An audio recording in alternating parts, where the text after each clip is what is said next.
Bukan pacaran namun hanya TTM saja, melainkan kini sang wanita tengah hamil tak mau bertanggung jawab. Lelaki ini lebih memilih menghabisi sang wanita tersebut daripada menikahinya. Kejadian ini diawali saat ditemukannya sesosok jasad wanita di salah satu pantai di Yogyakarta. Apa yang terjadi pada wanita tersebut dan siapa wanita ini? Di Universitas 11 Maret Surakarta, dirinya berasal dari Banyuari, berusia 25 tahun. Reni sendiri dikenal sebagai wanita yang pintar bahkan ramah, tak pernah ada masalah dan tak pernah punya musuh. Tinggal di kos-kosan namun dirinya tiap hari berkomunikasi dengan keluarganya. Saat remaja, Reni pun pernah berkenalan dengan Eko Ronggo 24 tahun yang sama-sama berasal dari Banyuari. Di tahun 2019 mereka berkenalan saat mereka magang SMK. Keduanya akhirnya berkuliah di universitas yang sama meski beda jurusan.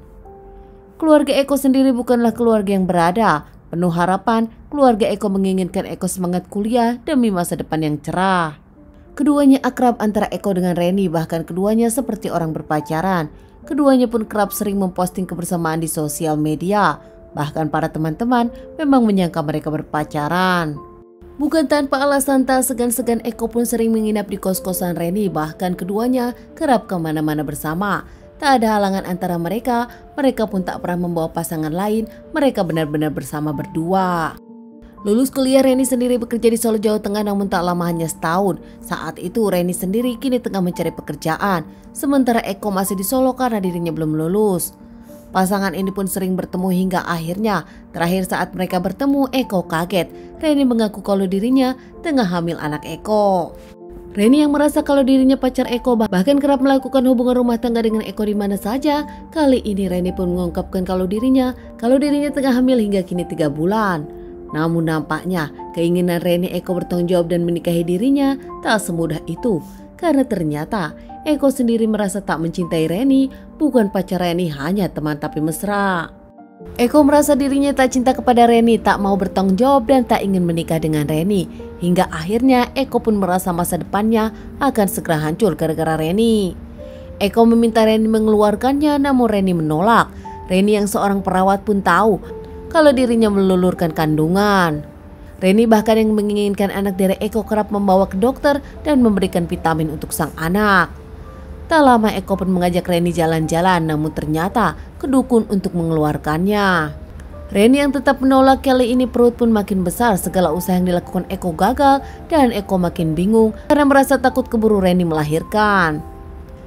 Eko pun akhirnya curhat kepada sang teman Agus, teman kecilnya. Saat itu sama-sama di Surakarta namun bukan kuliah. Eko meminta Agus membantu dirinya menghabisi Reni. Agus sendiri menyanggupi demi membantu teman kecilnya ini.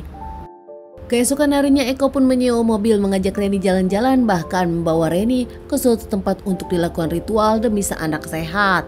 Reni sendiri tahu saat dirinya dijemput Eko dan juga ada Agus. Reni dengan Agus sendiri bahkan saling mengenal karena sama-sama di kampung yang sama.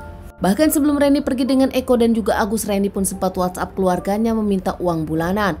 Namun setelah itu keluarga bahkan tak bisa komunikasi lagi dengan Reni dan kehilangan Reni untuk selamanya. Reni yang merasa kalau Eko menyebutnya untuk jalan-jalan adalah tindakan romantis tanpa sepengetahuan Reni, ternyata Eko dengan Agus sudah merencanakan untuk menghabisi dirinya. Mereka jalan-jalan sampai saat itu pun berencana untuk membuang Reni. Namun nampaknya semua tempat yang direncanakan untuk menghabisi Reni penuh hingga mereka pun akhirnya sempat makan-makan di dekat pantai tersebut. Tak lama mereka pun ke tebing pantai melakukan ritual membuka baju Reni saat itu. Namun saat Reni lengah, Reni pun dihabisi dan langsung saja dilemparkan ke pantai Yogyakarta. Namun tanpa sepengetahuan siapapun, saat sebelum melemparkan Reni ke laut, Agus sempat memegang-megang Reni. Berlaku seperti tak terjadi apa-apa hingga akhirnya keesokan harinya jasad Reni pun ditemukan oleh seorang tour guide yang memang setiap hari berada di lokasi tersebut. Penemuan ini pun langsung dilaporkan kepada pihak yang berwajib. Tak lama pihak kepolisian datang dan langsung mengidentifikasi korban. Dari keterangan para warga setempat menyebutkan kalau ada 3 orang aneh memang sempat makan di restoran salah satu di dekat laut tersebut dan 2 orang di antara lelaki, 1 orang wanita. Terlihat di CCTV plat nomor mobil yang digunakan oleh lelaki tersebut. Setelah diselusuri ternyata mobil itu adalah mobil rental yang disewa oleh Eko. Tak lama pihak kepolisian pun langsung memburu Eko dan mengamankan Eko serta mengamankan Agus, orang yang membantu Eko. Dari sana sendiri Eko menyebutkan kalau dirinya memang tak ingin bertanggung jawab atas hamilnya Reni dan lebih memilih menghabisi Reni. Keluarga Reni sendiri yang mendapatkan pemberitaan ini dari pihak yang berwajib kaget dan tak pernah menyangka Reni dihabisi Eko, orang yang dirinya kenal sudah lama.